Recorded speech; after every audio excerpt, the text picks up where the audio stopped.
आकाशवाणी गोरखपुर से प्रादेशिक समाचार।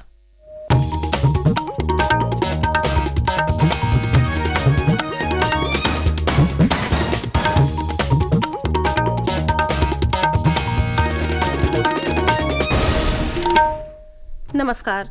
समाचार बुलेटिन के साथ मैं सोनी निगम। पहले मुख्य समाचार। लोकसभा चुनाव के लिए प्रचार अभियान जारी। प्रधानमंत्री और भाजपा के वरिष्ठ नेता नरेंद्र मोदी, कांग्रेस की वरिष्ठ नेता सोनिया गांधी, सपा प्रमुख अखिलेश यादव और बसपा सुप्रीमो मायावती ने अलग अलग संसदीय सीटों के लिए किया चुनाव प्रचार। आज थम जाएगा लोकसभा चुनाव के 5वें चरण का प्रचार अभियान। 20 मई को 14 लोकसभा सीटों के लिए डाले जाएंगे वोट। लोकसभा चुनाव के 7वें चरण के लिए नाम वापसी के आखिरी दिन कुशीनगर और घोसी लोकसभा सीट से एक निर्दल प्रत्याशियों ने नाम वापस लिए और उत्तर प्रदेश टेनिस एसोसिएशन के अध्यक्ष व प्रसार भारती के चेयरमैन नवनीत सहगल ने अंतर्राष्ट्रीय टेनिस टूर्नामेंट जूनियर 30 के डबल्स के फाइनल मैच के विजेताओं को किया पुरस्कृत।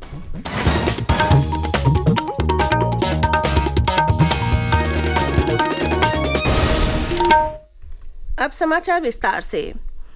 लोकसभा चुनाव के लिए सभी राजनीतिक दलों के वरिष्ठ नेताओं और स्टार प्रचारकों का प्रचार अभियान जारी है। इसी कड़ी में प्रधानमंत्री और वरिष्ठ भाजपा नेता नरेंद्र मोदी ने प्रदेश के 2 दिवसीय दौरे के दूसरे दिन कल हमीरपुर, फतेहपुर और बाराबंकी में पार्टी प्रत्याशियों के समर्थन में चुनावी रैलियों को संबोधित किया।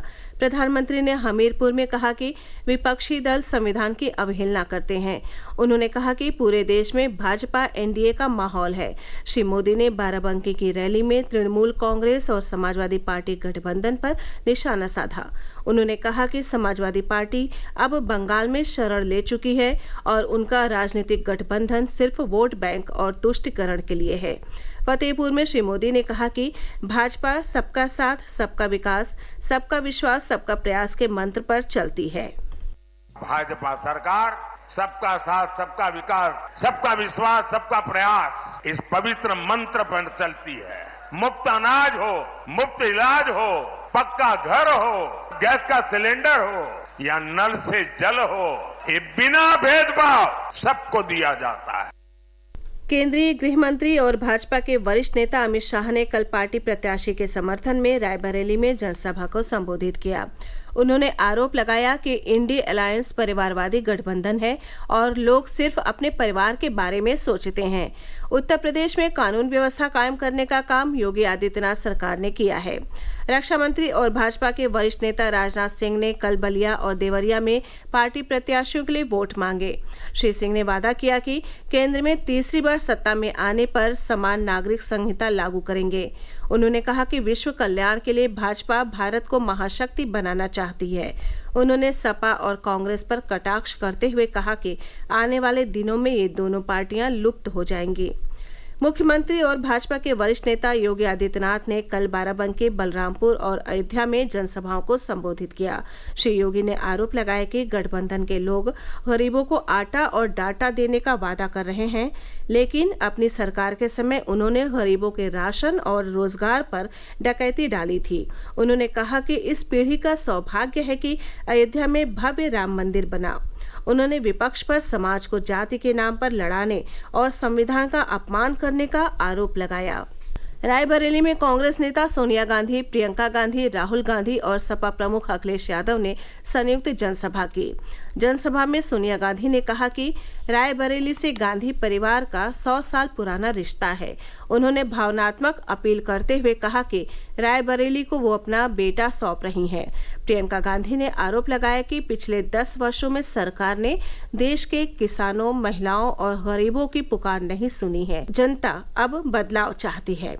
इससे पहले राहुल गांधी और अखिलेश यादव ने अमेठी में संयुक्त जनसभा कर इंडिया गठबंधन के प्रत्याशी को जिताने की अपील की। राहुल गांधी ने आरोप लगाया कि पिछले 10 वर्षों में युवाओं को रोजगार के लिए भटकना पड़ा है। सरकार ने किसानों और युवाओं के लिए कुछ नहीं किया है।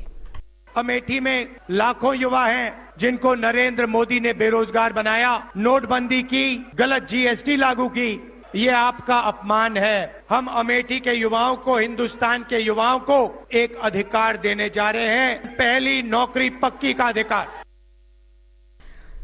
अखिलेश यादव ने युवाओं के रोजगार का मुद्दा उठाते हुए कहा कि सरकार ने जानबूझकर पेपर लीक कराए जिससे युवाओं को रोजगार न देना पड़े।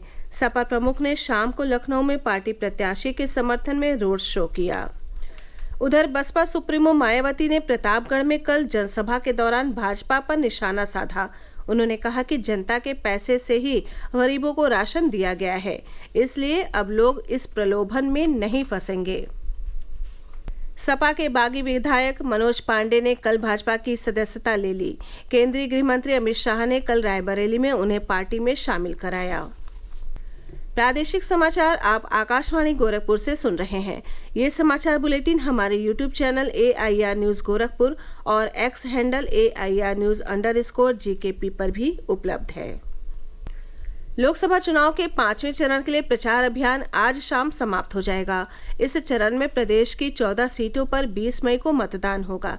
ये सीटें हैं मोहनलालगंज, लखनऊ, रायबरेली, अमेठी, जालौन, झांसी, हमीरपुर, बांदा, फतेहपुर, कौशाम्बी, बाराबंकी, फैजाबाद, कैसरगंज और गोंडा। इस चरण के देश की चर्चित सीटों में शामिल लखनऊ लोकसभा सीट पर पिछले 8 चुनावों से जीत हासिल कर रही भाजपा ने वर्तमान सांसद और रक्षा मंत्री राजनाथ सिंह को तीसरी बार अपना प्रत्याशी बनाया है। इंडिया गठबंधन से इस सीट पर सपा ने लखनऊ मध्य से विधायक रविदास मेहरोत्रा को मैदान में उतारा है। वहीं बहुजन समाज पार्टी ने सरवर मलिक को प्रत्याशी बनाया है। इनके अलावा इस सीट पर 7 अन्य प्रत्याशी भी अपनी किस्मत आजमा रहे हैं। 5वें चरण की कैसरगंज सीट पर होने वाले मतदान को देखते हुए कल शाम 5 बजे से 20 मई को मतदान समाप्ति तक के लिए बहराइच जनपद से लगने वाली भारत नेपाल सीमा को सील कर दिया गया। बहराइच के जिलाधिकारी मोनिका रानी ने बताया कि इस अवधि में मेडिकल इमरजेंसी में पास जारी करने के लिए SSB कमांडेंट या उनके द्वारा नामित सहायक सेनानायक स्तर के प्रतिनिधि को अधिकृत किया गया है। लोकसभा चुनाव के 7वें और अंतिम चरण के लिए प्रदेश की 13 सीटों पर नाम वापसी की प्रक्रिया कल समाप्त हो गई। इसके साथ ही शेष बचे प्रत्याशियों को चुनाव चिन्ह भी आवंटित कर दिए गए। कुशीनगर संसदीय सीट पर कल एक निर्दल प्रत्याशी उत्कृष्ट मौर्य ने अपना नाम वापस ले लिया। अब इस लोकसभा सीट पर 9 प्रत्याशी चुनाव मैदान में बचे हैं। घोसी लोकसभा सीट पर भी कल एक निर्दल उम्मीदवार चंदन चौहान ने अपना नाम वापस ले लिया। अब इस सीट पर 28 प्रत्याशी चुनाव लड़ेंगे। महाराजगंज, मिर्जापुर, गोरखपुर और चंदौली सीट पर कल किसी भी प्रत्याशी ने अपना नाम वापस नहीं लिया। इस तरह मिर्जापुर और चंदौली सीट पर 10-10 प्रत्याशी, गोरखपुर सीट पर 13 प्रत्याशी और महाराजगंज सीट पर 8 प्रत्याशी चुनाव लड़ेंगे। इस चरण में महाराजगंज, गोरखपुर, कुशीनगर, देवरिया, बांसगांव, घोसी, सलेमपुर, बलिया, गाजीपुर, चंदौली, वाराणसी, मिर्जापुर और राबर्ट्सगंज लोकसभा सीट समेत दुद्धी विधानसभा उपचुनाव के लिए 1 जून को मतदान होगा।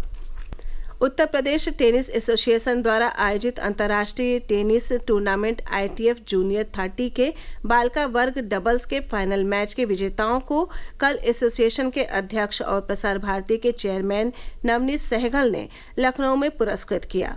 इस मौके पर उन्होंने कहा कि खेलों को बढ़ावा देने के लिए एसोसिएशन लगातार प्रयासरत है।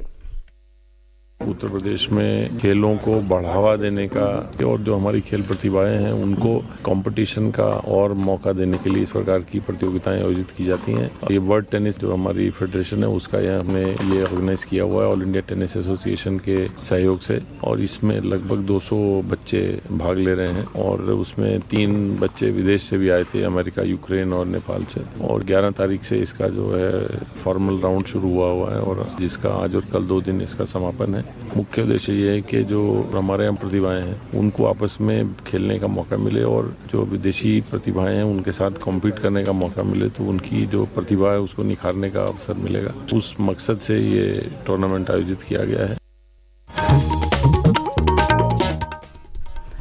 अंत में मुख्य समाचार एक बार फिर।